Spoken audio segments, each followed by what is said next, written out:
शिव बाबा याद है ना। ओम शांति। 1 अप्रैल 2024 के ईश्वरीय महावाक्य पहले सुनते हैं मुरली के मुख्य पॉइंट्स। बाबा ने कहा, भारत पहले सतो प्रधान सुंदर था, अब काला हो गया है। काम चिता पर बैठ सब जलकर भस्म हो गए हैं। बाप आकर सबको शाम से सुंदर बनाते हैं, इसलिए तुम्हें सिर्फ एक बाप का ही सिमरण करना है, अर्थात याद करना है, तभी नारायण योनि में आएंगे। रचयिता बाप आकर अपना परिचय देते हैं और साथ साथ आदि मध्य अंत का राज भी समझाते हैं, जिससे तुम आस्तिक बनते हो। फिर बाबा ने कहा, तुम्हारा यह जीवन देवताओं से भी उत्तम है, क्योंकि तुम ईश्वरीय संतान बने हो। पुरुषोत्तम संगम युग पर ही तुम्हारा जीवन हीरे जैसा बनता है। लक्ष्मी नारायण को हीरे जैसा नहीं कहेंगे। इस ईश्वरीय परिवार में बाप तुमको संभालते भी हैं, पढ़ाते भी हैं और फिर गुलगुल बनाकर साथ भी ले जाएंगे। अभी सबका विनाश सामने खड़ा है, इसलिए तुम बच्चों को कोई से भी संबंध नहीं रखना। और लास्ट में बाबा ने कहा, तुम सब हमारे बच्चे हो, वर्षे के हकदार हो। यहाँ छोटे बड़े बूढ़े सबको हक है बाप से वर्षा लेने का। ज्ञान का सागर एक बाप ही है, वही तुमको मनुष्य से देवता डबल सिरताज बनाते हैं। अब सुनते हैं महावाक्यों को विस्तार से। बाबा ने कहा, मीठे बच्चे, तुम्हारा यह जीवन देवताओं से भी उत्तम है, क्योंकि तुम अभी रचयिता और रचना को यथार्थ जानकर आस्तिक बने हो। प्रश्न, संगम युगी ईश्वरीय परिवार की विशेषता क्या है जो सारे कल्प में नहीं होगी? उत्तर, इस समय स्वयं ईश्वर बाप बनकर तुम बच्चों को संभालते हैं, टीचर बनकर पढ़ाते हैं और सतगुरु बनकर तुम्हें गुलगुल बनाकर साथ ले जाते हैं। सतयुग में दैवी परिवार होगा, लेकिन ऐसा ईश्वरीय परिवार नहीं हो सकता। तुम बच्चे अभी बेहद के सन्यासी भी हो, राजयोगी भी हो, राजाई के लिए पढ़ रहे हो। ओम शांति। यह स्कूल व पाठशाला है। किसकी पाठशाला है? आत्माओं की पाठशाला। यह तो जरूर है, आत्मा शरीर बिगर कुछ सुन नहीं सकती। जब कहा जाता है आत्माओं की पाठशाला, तो समझना चाहिए आत्मा शरीर बिगर तो समझ नहीं सकती। फिर कहना पड़ता है जीवात्मा। अभी जीवात्माओं की पाठशाला तो सभी हैं, इसलिए कहा जाता है यह है आत्माओं की पाठशाला, और परमपिता परमात्मा आकर पढ़ाते हैं। वह है जिस्मानी पढ़ाई, यह है रूहानी पढ़ाई जो बेहद का बाप पढ़ाते हैं। तो यह हो गई गॉड फादर की यूनिवर्सिटी। भगवानुवाच है ना। यह भक्ति मार्ग नहीं है, यह पढ़ाई है। स्कूल में पढ़ाई होती है, भक्ति मंदिर टिकाणों आदि में होती है। इसमें कौन पढ़ाते हैं? भगवानुवाच। और कोई भी पाठशाला में भगवानुवाच होता ही नहीं है। सिर्फ यह एक ही जगह है जहाँ भगवानुवाच है। ऊंचे ते ऊंचे भगवान को ही ज्ञान सागर कहा जाता है, वही ज्ञान दे सकते हैं। बाकी सब है भक्ति। भक्ति के लिए बाप ने समझाया है कि उससे कोई सद्गति नहीं होती। सर्व का सद्गति दाता एक परमात्मा है, वह आकर राजयोग सिखलाते हैं। आत्मा सुनती है शरीर द्वारा, और कोई नॉलेज आदि में भगवानुवाच है ही नहीं। भारत ही है जहाँ शिव जयंती भी मनाई जाती है। भगवान तो निराकार है, फिर शिव जयंती कैसे मनाते हैं? जयंती तो तब होती है जब शरीर में प्रवेश करते हैं।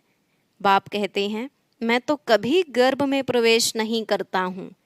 तुम सब गर्भ में प्रवेश करते हो, 84 जन्म लेते हो। सबसे जास्ती जन्म यह लक्ष्मी नारायण लेते हैं। 84 जन्म लेकर फिर सांवरा गावड़े का छोरा बनते हैं।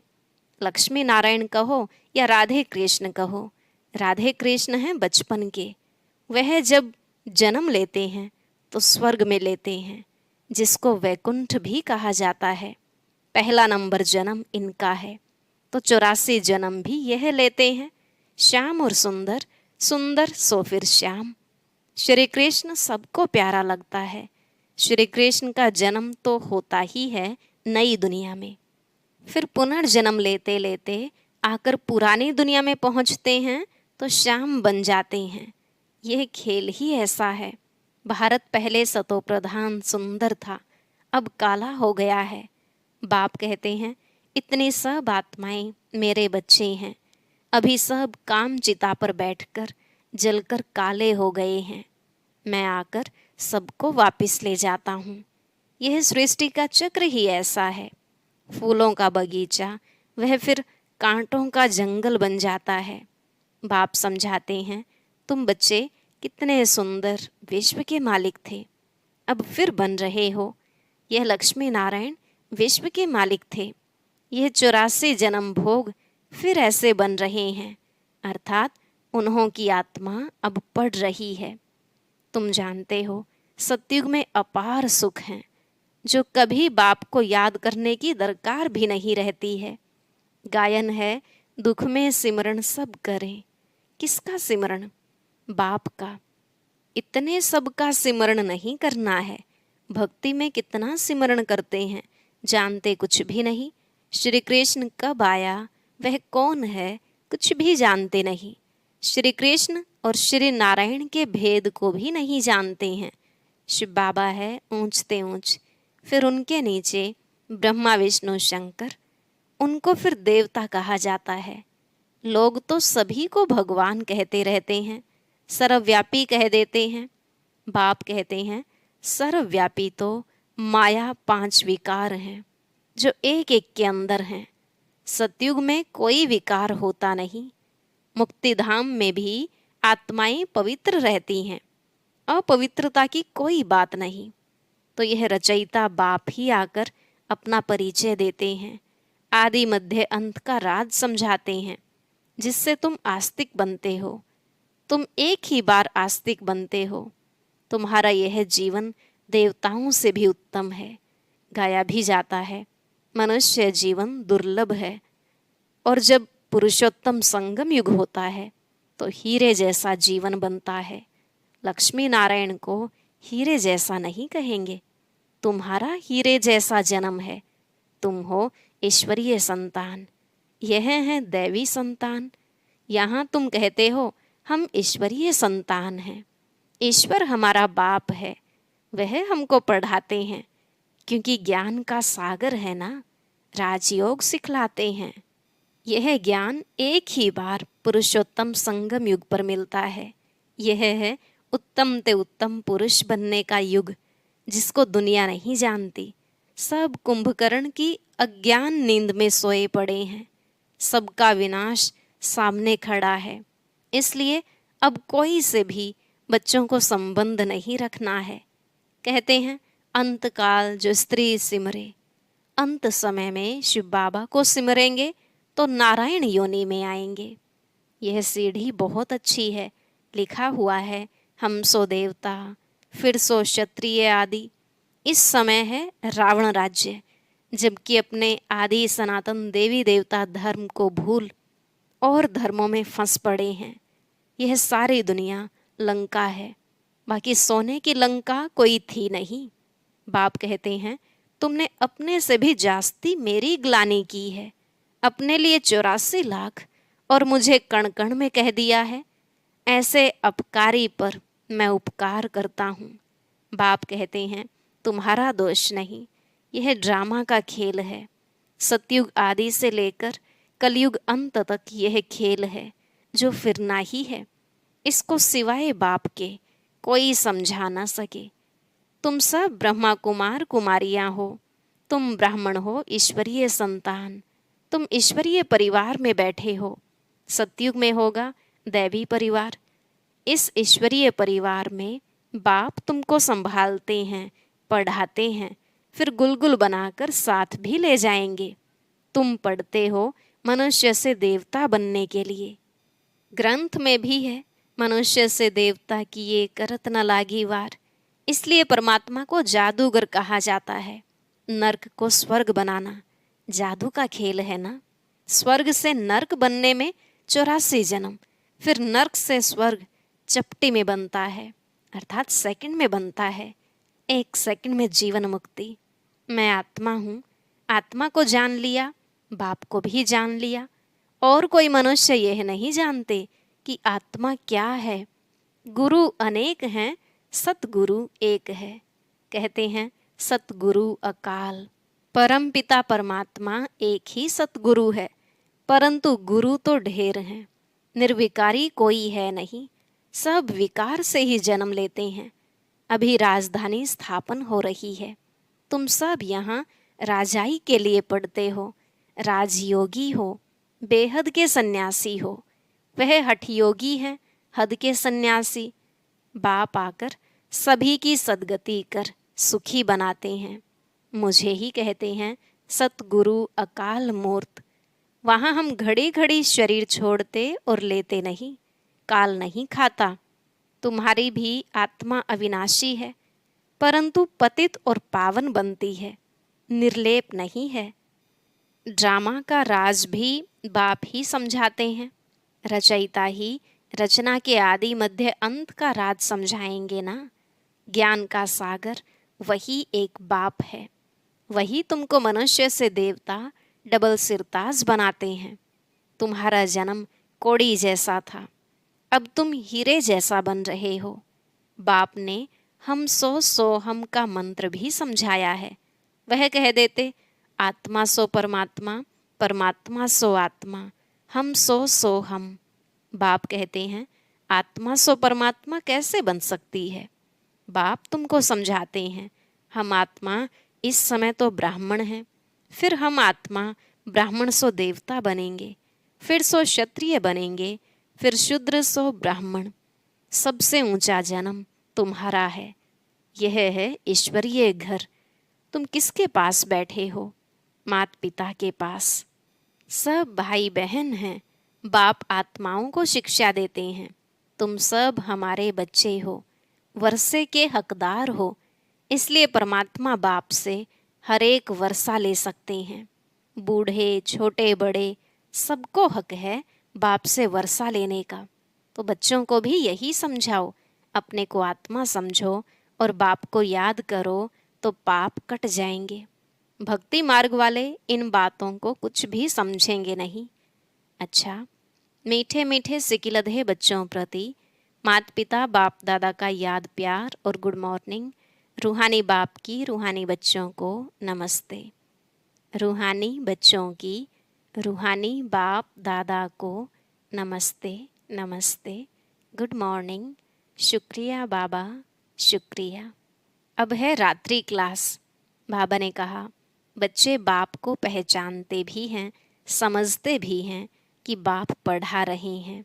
उनसे बेहद का वर्षा मिलना है, परंतु मुश्किलात यह है जो माया भुला देती है, कोई न कोई विघ्न डाल देती है जिससे बच्चे डर जाएं। उसमें भी पहले नंबर में विकार में गिरते हैं। आंखें धोखा देती हैं। आंखें कोई निकालने की बात नहीं। बाप ज्ञान का नेत्र देते हैं। ज्ञान और अज्ञान की लड़ाई चलती है। ज्ञान है बाप, अज्ञान है माया। इनकी लड़ाई बहुत तीखी है। गिरते हैं तो समझ में नहीं आता, फिर समझते हैं मैं गिरा हुआ हूँ, मैंने अपना बहुत अकल्याण किया है। माया ने एक बार हराया तो फिर चढ़ना मुश्किल हो जाता है। बहुत बच्चे कहते हैं हम ध्यान में जाते, परंतु उसमें भी माया प्रवेश हो जाती है, पता भी नहीं पड़ता है।